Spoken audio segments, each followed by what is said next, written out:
The stranger rode into San Elizario, Texas on a Wednesday afternoon in July of 1882. And though nobody knew it yet, he was the man who would save them all without ever saying a word. Dust clung to his weathered coat, and his blue eyes held the kind of silence that went deeper than mere quiet, the kind that came from choosing to lock away your voice and throw away the key. Amelia Anderson stood outside her father's general store, wiping sweat from her brow as she arranged crates of dried goods on the wooden sidewalk. At 22, she had spent her entire life in this border town, watching it grow from a rough collection of adobe buildings into something that almost resembled civilization. The Rio Grande flowed lazy and brown just beyond the town limits, separating Texas from Mexico, and the summer heat pressed down like a physical weight. She noticed the rider immediately because everyone noticed strangers in San Elizario. He was tall in the saddle, broad-shouldered, with dark hair that needed cutting and a face that might have been handsome if it did not look so haunted. He dismounted outside the saloon with fluid grace, tied his horse to the hitching post, and stood there for a moment, surveying the street with those impossibly blue eyes. "New face," her father, Marcus Anderson, said from the doorway behind her. "Probably just passing through, they always are." But Amelia could not look away. There was something about the way the stranger carried himself, something both dangerous and gentle at the same time. He wore 2 guns at his hips, the leather of his gun belt worn smooth from years of use. But his hands were steady and calm as he stroked his horse's neck before walking toward the saloon.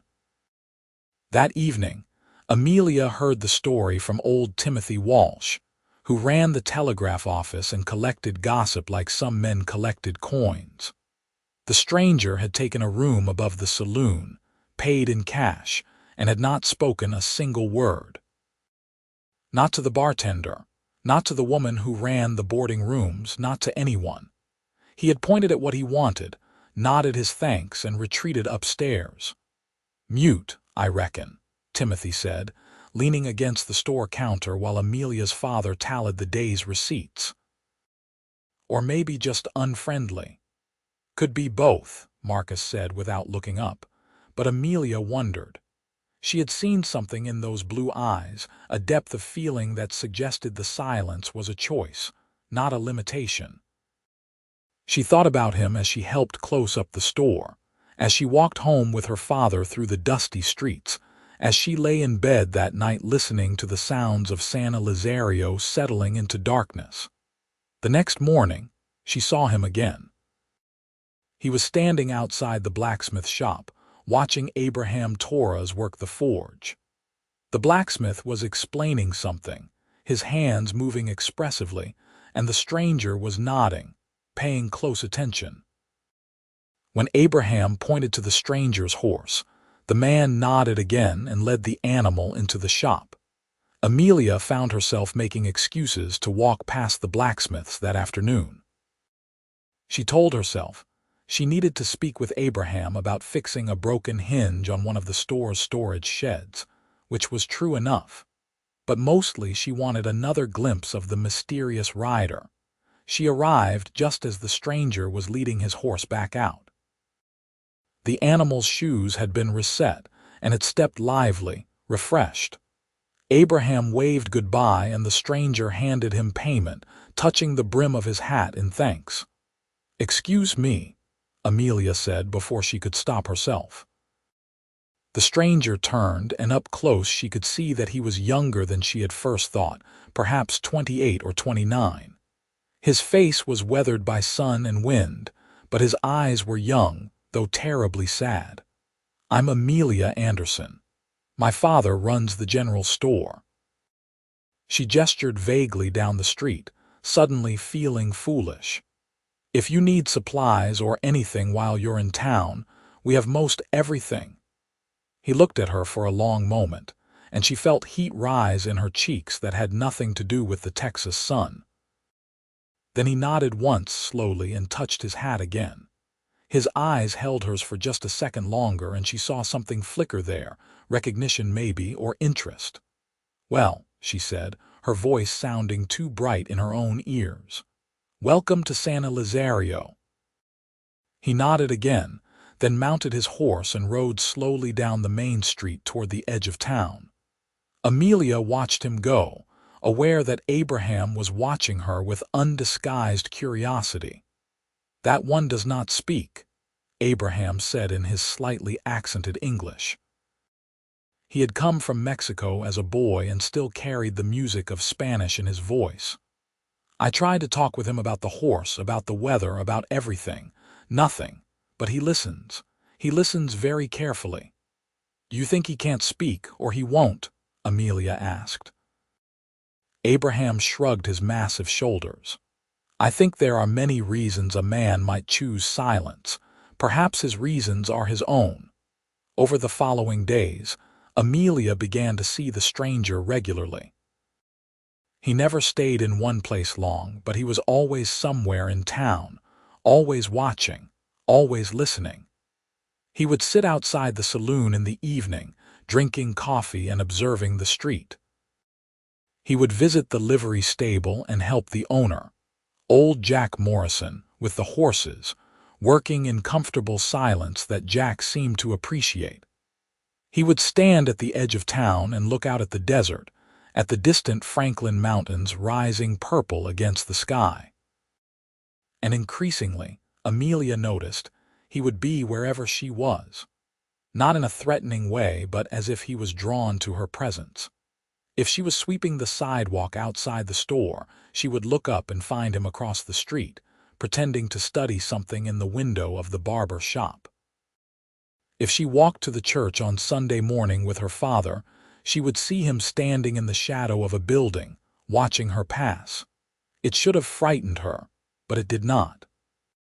Instead, she found herself thinking about him constantly, wondering about his story, about what had driven him to silence. 3 weeks after his arrival, everything changed. Amelia was closing up the store alone on a Thursday evening.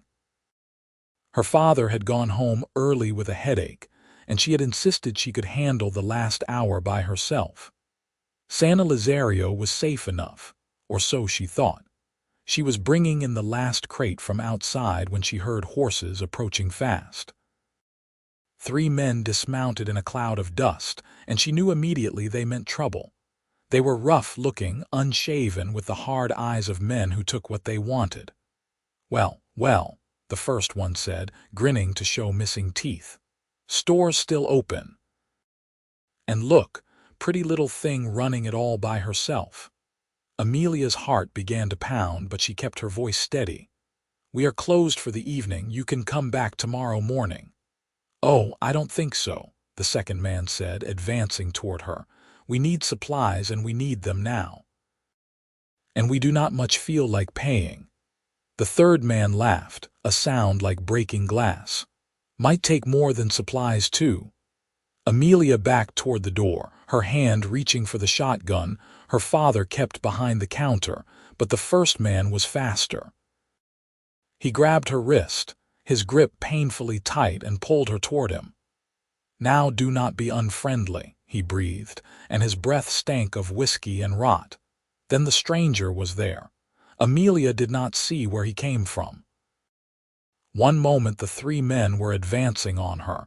The next the stranger was standing in the doorway, his presence filling the space like a gathering storm. He did not speak, but he did not need to. The look in his eyes said everything. "Well, look at this," the first man said, releasing Amelia and turning toward the stranger. "Got yourself a protector, sweetheart. Old boy, you better move along if you know what's good for you." The stranger did not move. He stood perfectly still, his hands loose at his sides, near but not touching his guns. His blue eyes had gone cold as winter ice. "I said move along," the man repeated, his hand dropping to his own pistol. What happened next took perhaps 3 seconds, but Amelia would remember it in slow motion for the rest of her life. The first man drew his gun, and the stranger moved like lightning. His right hand flashed to his hip, drew, and fired before the other man had cleared his holster. The shot took the gun from the man's hand, sending it spinning into the dirt, and the man screamed, clutching his bleeding fingers. The second and third men froze, their hands hovering over their own weapons, clearly reconsidering their choices. The stranger's gun stayed level, steady as stone, pointed at the second man's chest. His message was clear without words: try it and you die. "Jesus," the second man whispered. "Come on, let us get out of here." They hauled their injured companion onto his horse and rode out of town like the devil was chasing them, leaving a trail of dust and blood.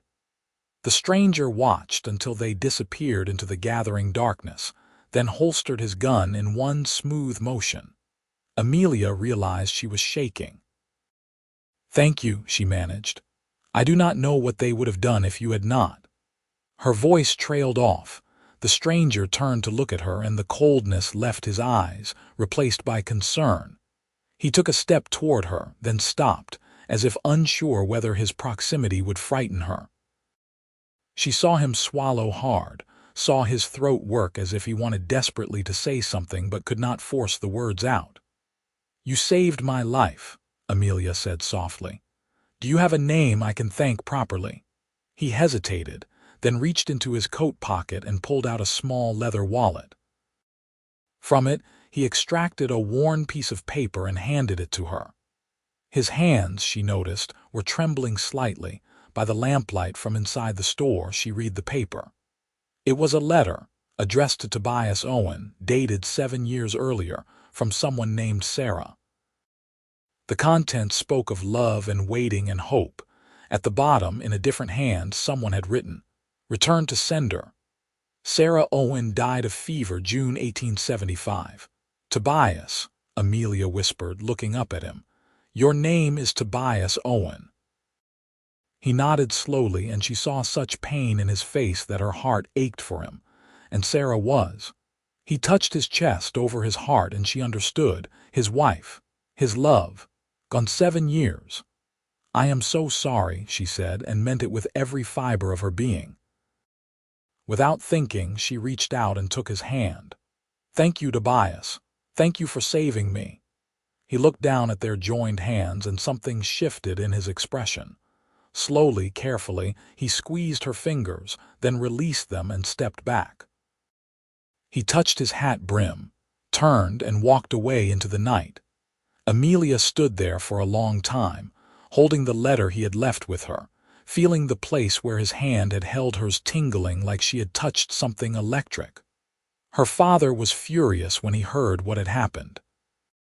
He wanted to form a posse, to chase down the 3 men and see them hanged.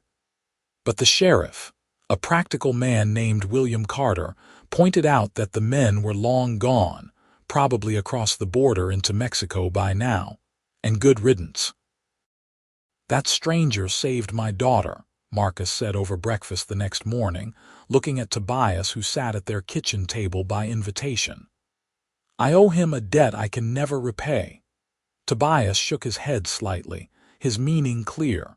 No debt was owed. "Still," Marcus continued, "I would like to offer you work if you are willing. I could use help at the store, someone with your particular skills to discourage trouble. The pay is not much, but it includes room and board." Amelia held her breath, waiting. She had not slept well, thinking about Tobias, about the sadness in his eyes, about the way his hand had felt in hers.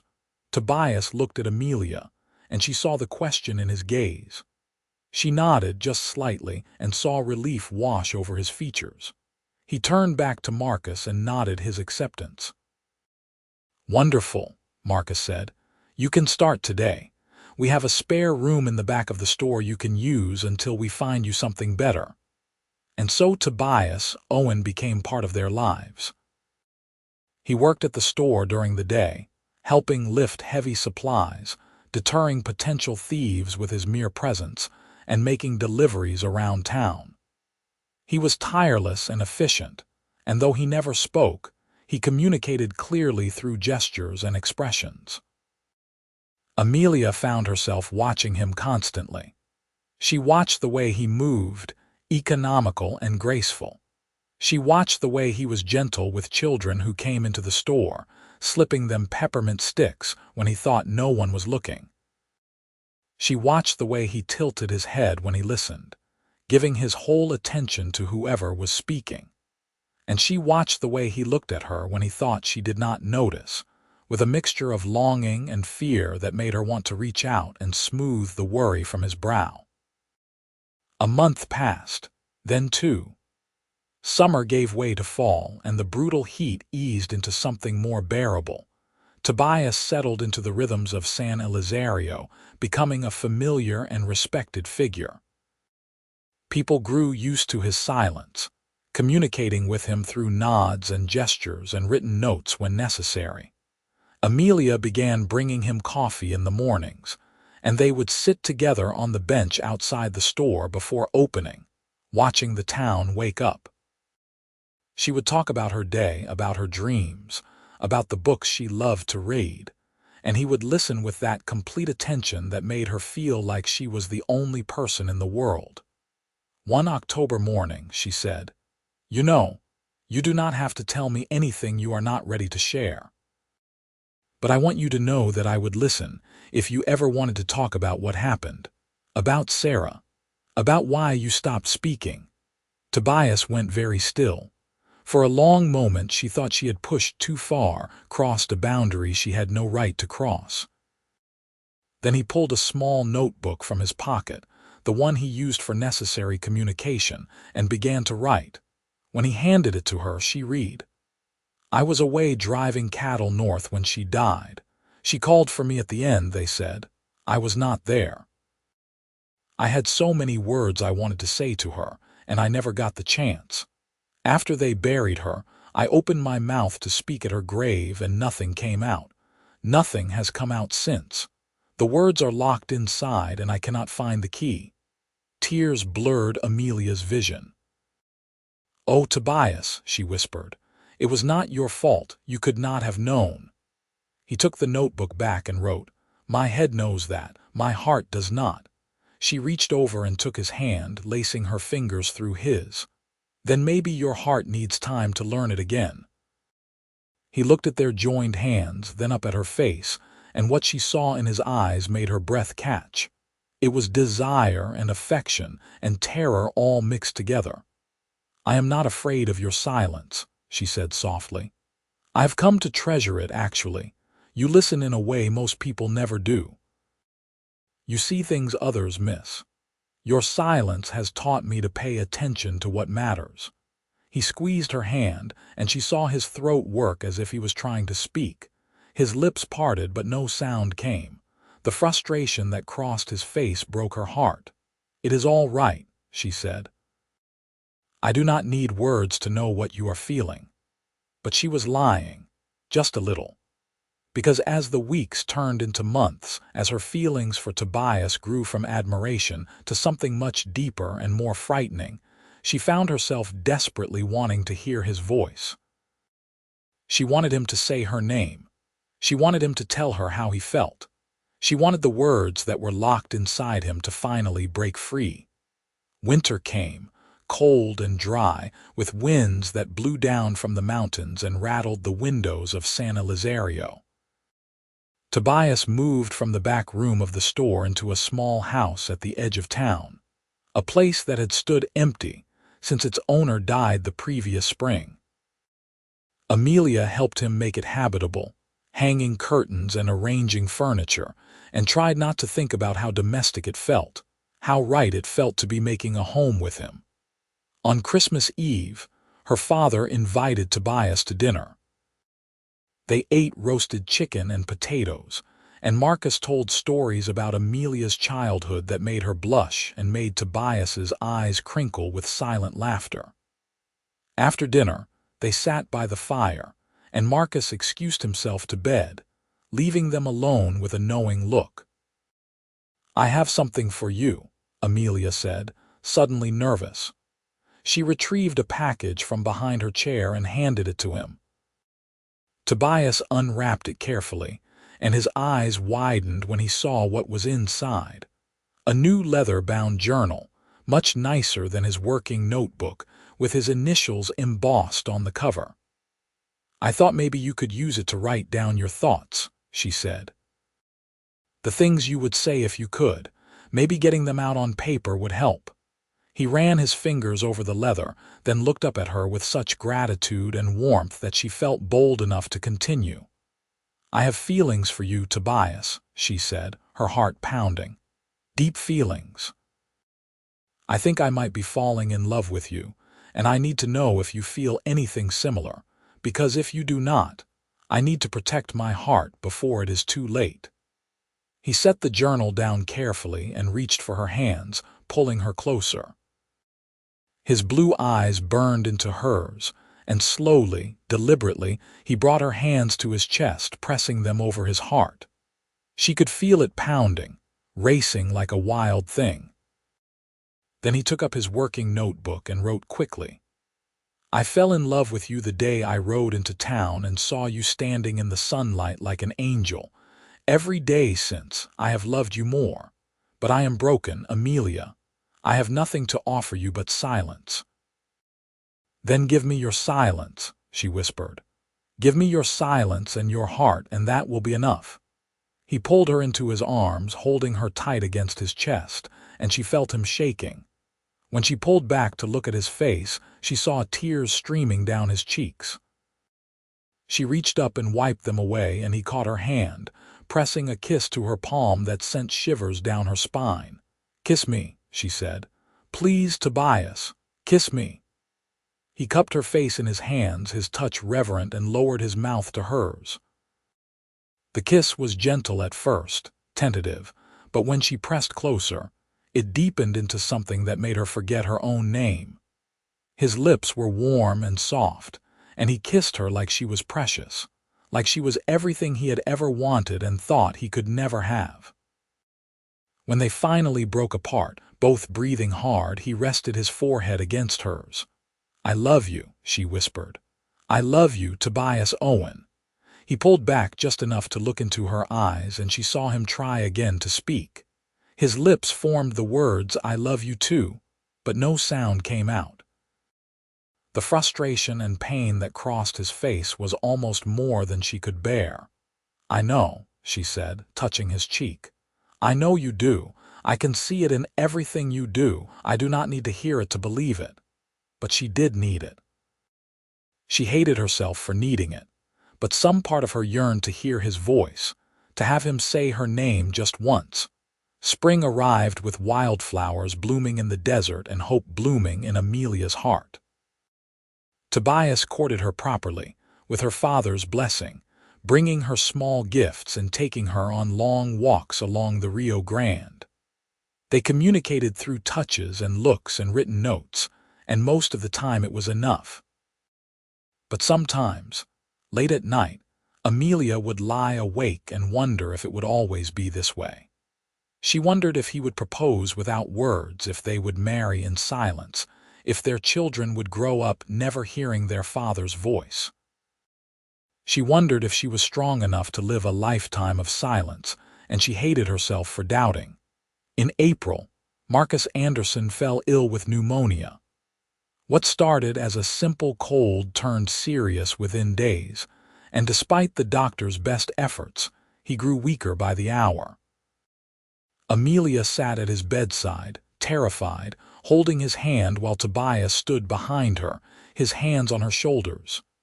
"You have been a good daughter," Marcus whispered, his breathing labored. "The best a man could ask for." "And you, Tobias," he looked past Amelia to the silent man behind her, "you have been like a son to me. I trust you to take care of her. Promise me." Tobias squeezed Amelia's shoulders and nodded solemnly. "I want to hear it," Marcus said, his voice gaining unexpected strength. "I want to hear you promise me, son." The room went still. Amelia felt Tobias's hands tighten on her shoulders, felt him begin to shake. She turned to look at him and saw anguish written across his face. "Father, he cannot," she said gently. "Cannot or will not?" Marcus asked. "There is a difference, boy, and I need to know which it is before I go." Tobias's mouth opened. His throat worked. His whole body tensed with effort, and Amelia could see the strain in every line of him as he tried desperately to force out the words. But nothing came.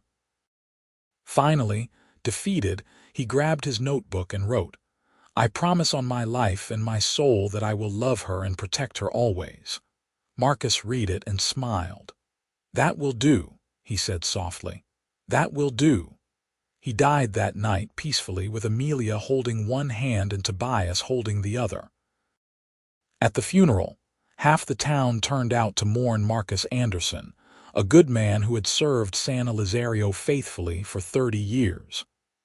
Amelia stood beside the grave, and Tobias stood beside her, solid and silent, lending her his strength. In the weeks that followed, they sorted through her father's affairs. The store was hers now, and the house, and suddenly she was a woman of property and responsibility. Tobias helped her manage everything, and they fell into a new rhythm, working side by side, living separate but moving always closer together. On a warm evening in May, they sat on the porch of her father's house, watching the sun set over the desert in shades of orange and purple and gold. Amelia had been quiet all day, thinking about her future, about what she wanted, about what she feared. "You want children?" she asked suddenly. Tobias looked at her, startled by the question. Then he nodded. "You think about what it would be like, being a father who could not speak to them." He was silent for a long moment, and she could see the pain in his eyes. Finally he wrote, "Every day I would be a poor father, unable to tell them stories or sing them songs." "You would be a wonderful father," she said fiercely. "You would teach them by example. You would show them how to be strong and gentle and brave. Words are not everything, Tobias." He shook his head and wrote, "But they are something. They are important. You deserve a man who can speak to you, who can tell you he loves you out loud, who can stand up in church and say his vows. You deserve so much more than I can give you." Amelia felt something crack inside her chest. "Are you saying you do not want to marry me?" He looked stricken. "No," he wrote frantically. "I want nothing more, but I am saying you should not marry me. You should find someone whole." "I do not want someone whole," she said, anger and hurt making her voice sharp. "I want you, but I need you to want yourself too. I need you to believe that you are enough, silence and all." She stood up abruptly. "I am going to bed. Good night, Tobias." She left him sitting on the porch, and when she glanced back from the doorway, she saw him with his head in his hands, his shoulders shaking. That night, lying alone in her bed, Amelia made a decision. She loved Tobias with everything in her, but she could not keep waiting for something that might never come. She could not spend the rest of her life hoping he would speak, hoping he would believe he was worthy of love. If he could not fight for himself for them, then maybe it was time for her to leave. Her mother's sister lived in Santa Fe, New Mexico, and had been inviting Amelia to visit for years. Maybe now was the time. Maybe distance would give both of them clarity. Maybe it would help Tobias realize what he stood to lose. Or maybe it would help her realize that she needed to let him go. Over the next 2 weeks, Amelia made arrangements. She hired a young man to manage the store in her absence, booked passage on the stage to Santa Fe, and wrote to her aunt accepting the invitation. She did not tell Tobias her plans, and he seemed to sense something was wrong, watching her with worried eyes, but she could not bring herself to explain. She was afraid if she tried, she would break down and change her mind. The day before she was set to leave, she finally told him. They were in the store after closing, going over the accounts, when she said, "I am leaving for Santa Fe tomorrow morning. I will be gone for several months at least." Tobias went white. He grabbed his notebook with shaking hands and wrote, "Why?" Because I need space to think, she said, not looking at him, about my future, about what I want from life. Is this because of what I said, about you deserving more? Partly, she admitted. But mostly it is because I am tired, Tobias. I am tired of loving you so much and feeling like you do not believe you are worth that love. I am tired of waiting for something that may never happen. I am just tired. He was writing frantically now. Please do not go. I will do better. I will find a way to be what you need. That is just it, she said, finally meeting his eyes. I need you to be what you need first. I need you to heal yourself, to forgive yourself for not being there when Sarah died. I need you to believe that you deserve happiness. And I cannot do that work for you. Tears were streaming down his face now. He reached for her, but she stepped back. I have to go pack, she said. The stage leaves at dawn. She turned and walked out of the store, leaving him standing there in the gathering darkness, and she did not look back. If she had, she would have seen him collapse to his knees, his silent sobs shaking his entire body. That night, Amelia barely slept. She lay in bed listening to the sounds of the house settling, the distant howl of coyotes, the wind rattling the windows. She thought about Tobias, about the pain in his eyes, and questioned her decision 1,000 times. But every time she thought about going to him, about taking back her words, she stopped herself. She needed to do this. They both needed this. Somewhere around midnight she finally dozed off, only to wake to the sound of footsteps on the porch. Then knocking, urgent and insistent. She threw on her robe and hurried downstairs, her heart pounding.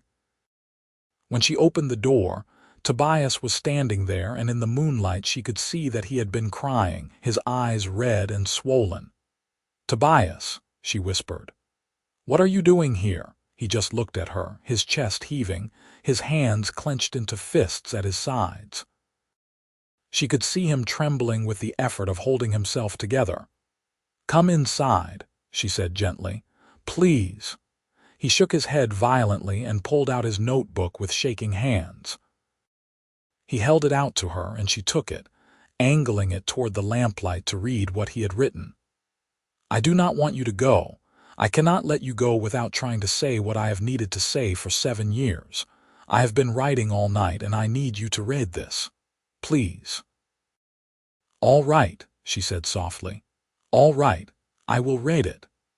She took the notebook and moved to the lamp in the parlor, settling into her father's old chair. Tobias remained standing in the doorway, watching her with desperate eyes as she began to read. The pages were filled with his handwriting, sometimes neat, sometimes wild and barely legible where emotion had made his hand unsteady. He wrote about Sarah, about their brief marriage, about the love they had shared and the guilt he carried. He wrote about the cattle drive that had taken him away, about coming home to find her already buried, about opening his mouth to say goodbye and finding nothing there. He wrote about the 7 years of silence that had followed, years of drifting and working and existing but not really living. He wrote about riding into San Elizario and seeing Amelia for the first time, how she had looked like light itself, and how something in his frozen heart had stirred for the first time since Sarah's death. He wrote about falling in love with her slowly, terrifyingly, fighting it every step of the way because he had not believed he deserved a second chance at happiness. He wrote about the guilt of loving someone new, of feeling like he was betraying Sarah's memory, of being afraid that if he opened his mouth to speak Amelia's name, Sarah's ghost would fade away entirely. He wrote about the moment he realized he loved Amelia more than he feared losing Sarah's memory. He wrote about how Amelia had taught him to live again, to feel again, to hope again. And he wrote about how the thought of losing her was more terrifying than anything he had ever faced. The final page read, "I do not know if I will ever speak again. I do not know if the words will ever come. But I do know that I love you, Amelia Anderson, with every broken piece of my heart. I know that you are my light, my hope, my reason for breathing. I know that I do not deserve you, but I am selfish enough to want you anyway. If you leave tomorrow, I will understand. But I needed you to know, really know, how much you mean to me. I needed to try to find the words, even if they have to stay on paper forever. You are everything. You are my everything. By the time Amelia finished reading, she was crying so hard she could barely see. She looked up at Tobias, still standing in the doorway, his face streaked with tears, and she saw him mouth the words, "I love you." "Oh, Tobias," she whispered, setting the notebook down and standing. "I love you too, so much." She crossed the room to him, and he pulled her into his arms, holding her like he would never let go. They stood there for a long time, clinging to each other, and she felt his tears soaking into her hair. "I do not want to leave," she whispered against his chest. "I was hoping this would happen. I was hoping you would fight for us." He pulled back to look at her face, and she saw hope dawning in his eyes. "But I meant what I said," she continued. "I need you to believe you deserve this, deserve us. Can you do that?" He hesitated, then nodded slowly. Then he took her face in his hands and kissed her with such tenderness and passion that her knees went weak. When they broke apart, both breathless, she saw him open his mouth, saw him try once more to speak. His lips formed her name, Amelia. And then, so quietly she almost missed it, so rough from 7 years of disuse that it barely sounded human, came a whisper. "Amelia," she froze. "Did you just—" He tried again, and this time it was clearer, stronger. "Amelia." The joy that flooded through her was so intense it was painful. "You spoke," she breathed. "Tobias, you spoke," he nodded, tears streaming down his face, and tried again. "I love you." The words were scratchy and broken, but they were there, they were real, and they were the most beautiful thing she had ever heard. "Say it again," she begged. "Please say it again." "I love you," he whispered, his voice growing more confident with each word. "I love you, Amelia. I love you." She threw her arms around his neck and kissed him, and he kissed her back with 7 years of stored-up passion and devotion. When they finally came up for air, both laughing and crying at the same time, she pressed her hand to his chest and felt his heart racing. "You found your voice," she said wonderingly. "How? What changed you?" he said simply, the words still rough but clear. "The thought of losing you. I opened my mouth to say your name, to beg you not to leave, and after 7 years of nothing, there it was. Your name, the most important word I will ever say. You are not going to lose me," she promised. "I am not going anywhere, not now, not ever." "Cancel the stage," he said, pulling her close again. "Stay here, marry me, be my wife." "Yes," she said without hesitation. "Yes to all of it." They sat together on the porch as the sun rose over San Elizario, watching the desert come alive with morning light. Tobias's voice was still rough, still uncertain, but he kept speaking, kept saying her name and "I love you" over and over like he was making up for 7 years of silence. "My voice may never be what it was," he said, as the town began to wake around them. "It might always be rough like this." "I do not care," Amelia said, her head resting on his shoulder. "You could speak in whispers for the rest of our lives and it would be enough. You came back to life for me, Tobias. You fought your way back. You gave me a reason to fight," he said. "You made me want to live again." They were married a month later in the small church at the center of San Elizario. Tobias spoke his vows in a voice that was still rough and quiet, but steady. When the priest said, "You may kiss your bride," Tobias pulled Amelia close and whispered in her ear, "I love you, Mrs. Owen," and she thought her heart might burst from happiness. They moved into the small house at the edge of town, the one Amelia had helped make into a home. Tobias continued working at the store, now as Amelia's partner in both business and life. and his presence deterred any would-be troublemakers just as effectively as before. But now he could also offer words of advice to customers, could tell stories to the children who came in, could sing softly to Amelia when they danced together in their kitchen at night. His voice never fully recovered its strength. It remained somewhat hoarse, fading to barely more than a whisper when he was tired. But he used it carefully and thoughtfully, and Amelia treasured every word he spoke, knowing what it had cost him to find his voice again.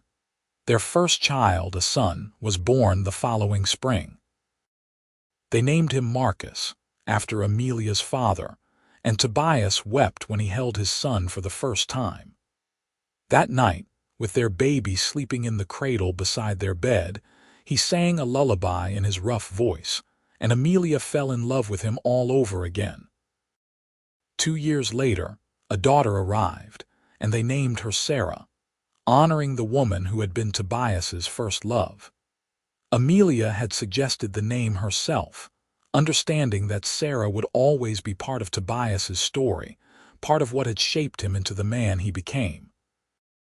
"She would have liked you," Tobias told Amelia one evening, holding their daughter while their son played at their feet. "Sarah would have loved you. She would have wanted me to be happy again." "I think she knew," Amelia said softly.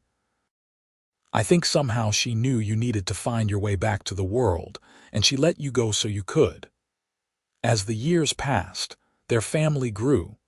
Another son arrived, then another daughter, and their house rang with laughter and the sounds of children playing. Tobias proved to be the father Amelia always knew he would be, patient and kind and strong. He taught his children to ride and shoot and work hard. He taught them to listen more than they spoke, to value actions over empty words.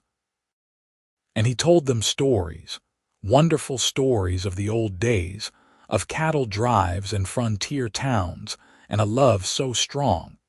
It brought a man back from 7 years of silence. The store prospered under their joint management, becoming one of the most successful businesses in San Elizario. They expanded, adding space and inventory, and eventually hired help so they could spend more time with their growing family. Tobias became a respected member of the community, serving on the town council and helping settle disputes with his thoughtful words and fair judgment. On their 10th wedding anniversary, they took a trip to the cemetery where Sarah was buried, several days' ride from San Elizario. Tobias stood at her grave while Amelia waited respectfully at a distance, and he spoke softly to the woman he had loved first. "I hope you understand," he said, his voice still carrying that rough edge that would never fully fade. "I hope you know that loving Amelia does not mean I have forgotten you. You will always be part of me.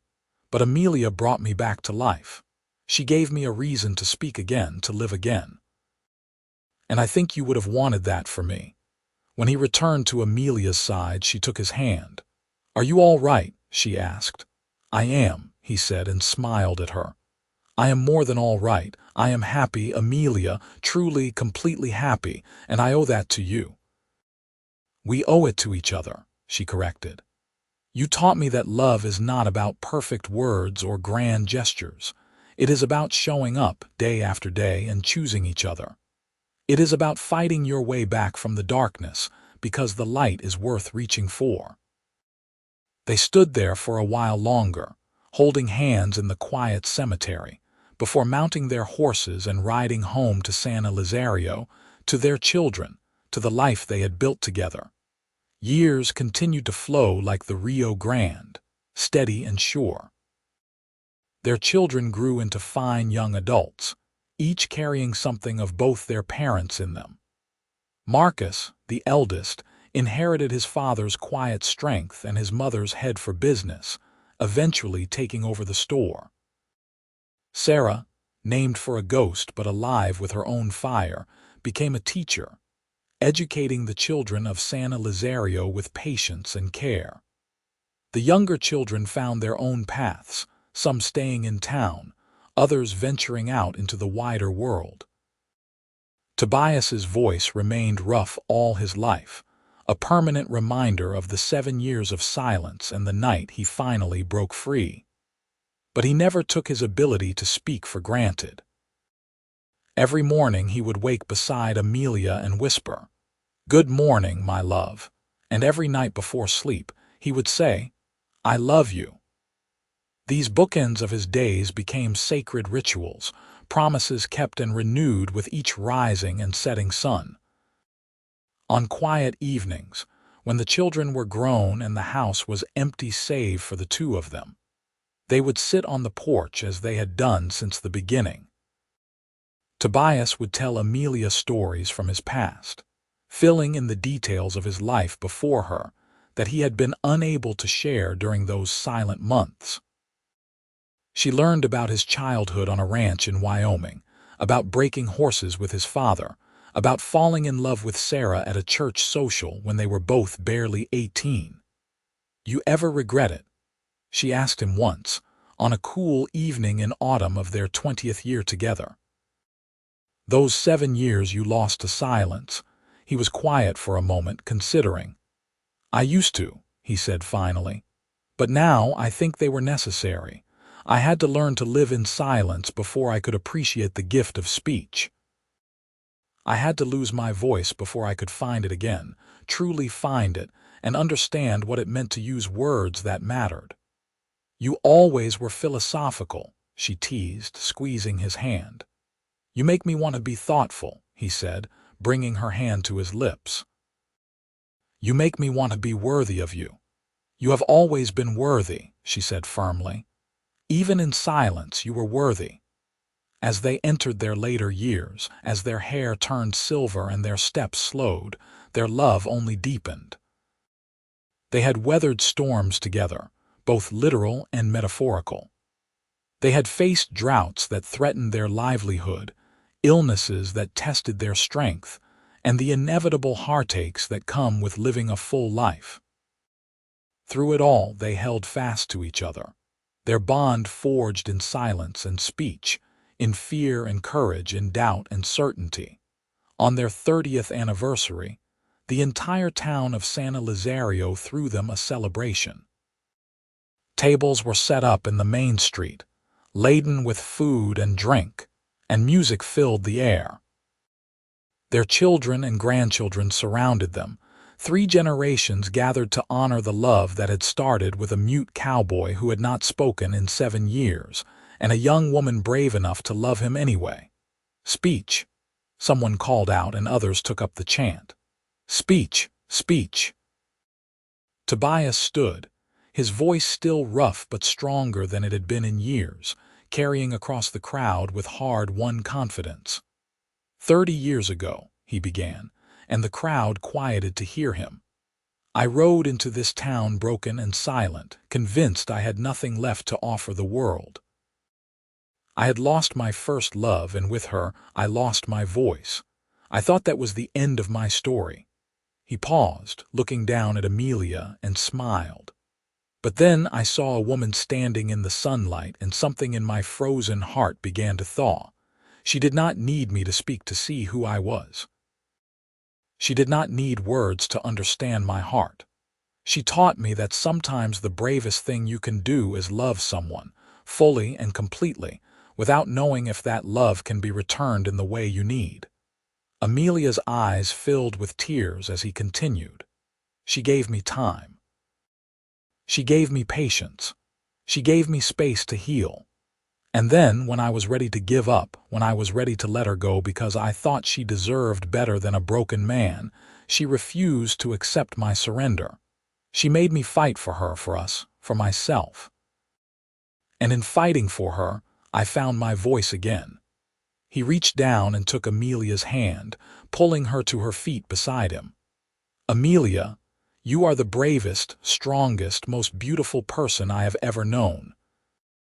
You took a chance on a mute cowboy who had nothing but silence to offer, and you turned that silence into a conversation, that conversation into a courtship, and that courtship into the greatest love story I could have ever imagined.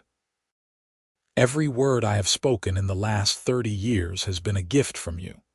Every morning I wake up able to tell you I love you is a blessing I never take for granted." The crowd erupted in applause, but Tobias only had eyes for Amelia. "I love you," he said just for her, though his rough voice carried in the sudden quiet. "I loved you in silence, I love you in speech, and I will love you in whatever comes after. You are my everything." Amelia stood on her toes to kiss him, and the crowd cheered louder. When they broke apart, she was laughing and crying at the same time. "You have gotten much better at speeches," she teased. "I have had an excellent teacher," he replied, "and 30 years of things to say." They danced that night under the stars, moving slowly to music played by the town's fiddler, surrounded by the community they had helped build and the family they had created. Tobias sang softly in her ear, his rough voice turned gentle with love, and Amelia thought about the journey that had brought them here. She thought about the frightened young woman she had been, standing outside her father's store, watching a silent stranger ride into town. She thought about the long months of learning to communicate without words, of falling in love with a man who could not speak his feelings. She thought about the fear and desperation that had driven her to threaten to leave, and the courage it had taken for Tobias to fight his way back to speech. Most of all, she thought about the moment she had heard her name whispered in his rough, unused voice, the moment when 7 years of silence had finally shattered, and she had known without question that this was the man she would spend the rest of her life loving. "What are you thinking about?" Tobias asked, pulling her closer as they swayed to the music. "Everything," she said simply. "The day you rode into town, the day you saved me, the day you spoke my name, all of it." "Regrets?" he asked, a hint of old worry in his voice. "Not a single one," she said firmly. "If I could go back and change anything, I would not. Every moment, every struggle, every tear, and every triumph brought us here, and here is exactly where I want to be." "Me too," he said, and kissed the top of her head. "Me too, my love." As they grew older still, into their 60s and beyond, their love remained the cornerstone of their lives. They slowed down, as all people must, but they slowed down together. Tobias's voice, never strong, faded to an even rougher whisper, but Amelia had learned long ago to read his meaning in his eyes, in the touch of his hand, in the 1,000 small gestures that made up a life shared. When Tobias was 71, he fell ill with a fever that the doctor could not break. For 3 days he hovered between life and death, and Amelia never left his side. She held his hand and told him stories, reminding him of their life together, of all the reasons he had to fight to stay. On the 3rd night, when the fever finally broke and he opened his eyes, the first word he whispered was her name, "Amelia." "I am here," she said, tears of relief streaming down her face. "I am right here, my love. Always knew you would be," he whispered. "Always knew you would wait for me, even if it took 7 years. She laughed through her tears. "I would wait 70 years if I had to, but let us not test that theory, all right? I need you here with me." "Not going anywhere," he promised. "Still have too much to say." He recovered slowly, stubbornly, driven by the same determination that had brought him back from 7 years of silence. Within a month he was back on his feet, weaker than before but still present, still fighting, still loving her with every breath. They were given 10 more good years together. 10 years of watching their grandchildren grow and their great-grandchildren arrive.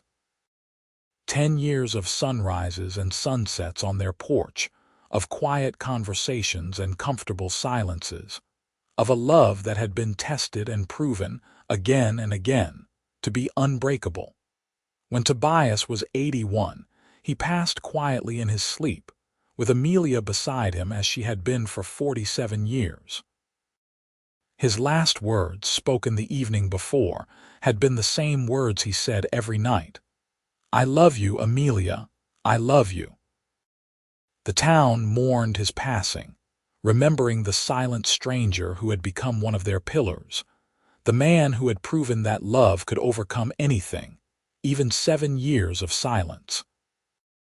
At his funeral, Amelia stood strong and straight, her silver hair shining in the sun, and spoke of the man she had loved. Tobias Owen rode into San Elizario 60 years ago as a broken man who had not spoken in 7 years, she said, her voice carrying across the gathered crowd. He left this world as a man who had lived fully, loved deeply, and spoken the words that mattered most. He taught me that silence is not always emptiness, that sometimes the most profound communication happens without words, and that finding your voice again is not about the sound you make but the courage you find. She paused, looking down at his coffin, and smiled through her tears.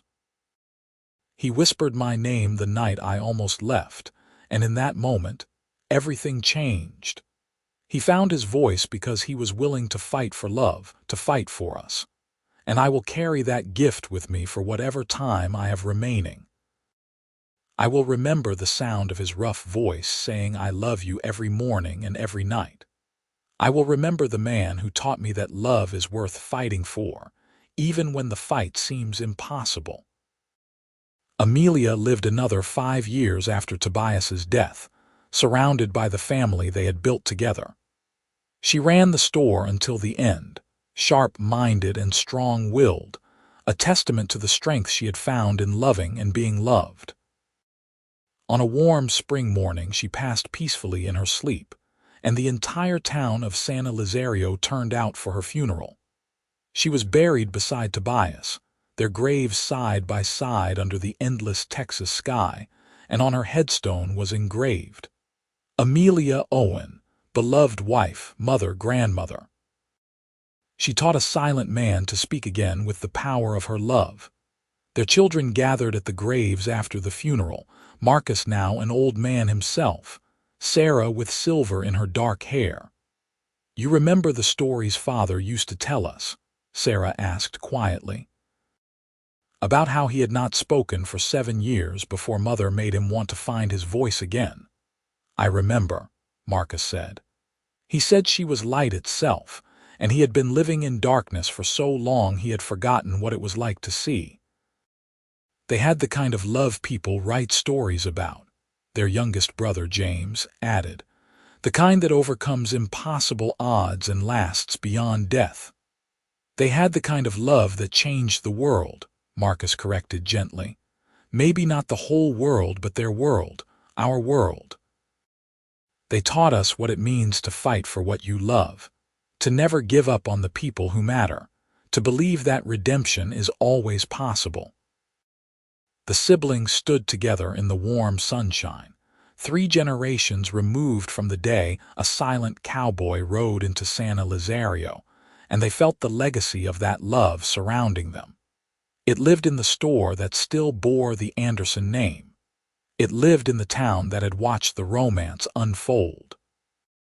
It lived in the children and grandchildren and great-grandchildren who carried Tobias and Amelia's blood, their values, their unwavering belief that love was worth every sacrifice. And on quiet nights in San Elizario, when the wind blew down from the mountains and the stars shone bright over the desert, old-timers would tell the story of the mute cowboy who had not spoken in 7 years, and the brave woman who had loved him into finding his voice again. They told of the night she almost left, and how he had whispered her name in the darkness, breaking 7 years of silence with the power of love. It became a legend, a reminder to the young people of the town that true love was not just about pretty words and easy romance. It was about courage and patience, about seeing the person beneath the wounds, about believing that healing was possible even when it seemed impossible. The story lived on, passed down through generations, adapted and embellished but never losing its essential truth. That a man who thought he had lost everything found a reason to speak again in the form of a woman who loved him without conditions. That 2 people, broken and afraid in their own ways, had found in each other the strength to become whole. And every time the story was told, it ended the same way, with Tobias and Amelia together, their love transcending death itself, a beacon of hope for anyone who had ever felt too damaged to deserve happiness, too lost to find their way home. The town of San Elizario grew and changed over the decades that followed, modernizing in the way all places must, but some things remained constant. The store, now run by the fifth generation of the Owen family, still stood on the main street. The small house at the edge of town where Tobias and Amelia had raised their family was preserved as a historical site, a place where people could visit and remember. And at the cemetery, fresh flowers appeared regularly on two side-by-side graves, placed there by descendants who wanted to honor the love story that had begun their family, the love that had proven stronger than silence, stronger than death, strong enough to echo through time itself. This was the story of Tobias Owen and Amelia Anderson, the mute cowboy and the brave woman who saved him. It was a story of loss and redemption, of silence and speech, of giving up and holding on. Most of all, it was a story of love, the kind of love that changes everything, the kind of love that whispers your name in the darkness and brings you back to life. And it was a story that, once told, would never truly end, because true love stories never do. They live on in the hearts of those who hear them, in the choices made by those who believe in them, in the hope that even in our darkest silences, there is someone out there who will hear the words we cannot say and love us anyway. Tobias had not spoken for 7 years when he rode into San Elizario. But he had whispered Amelia's name the night she almost left, and in doing so, had proven that sometimes the most powerful words are the ones we fight hardest to say, and the most profound love is the one that makes us believe we are worth saving. Their story ended not with a whisper but with a legacy, written in the lives they touched, the family they created, and the town that remembered them. It ended with the certainty that love, real love, the kind worth fighting for, never truly dies but lives on forever in the hearts of those brave enough to believe in it. And so the sun set on San Elizario, Texas, as it had for decades, painting the sky in shades of orange and gold, and somewhere in the fading light, the echo of a rough voice whispered, "Amelia, I love you," and was answered by the gentle reply, "And I love you, Tobias, now and forever."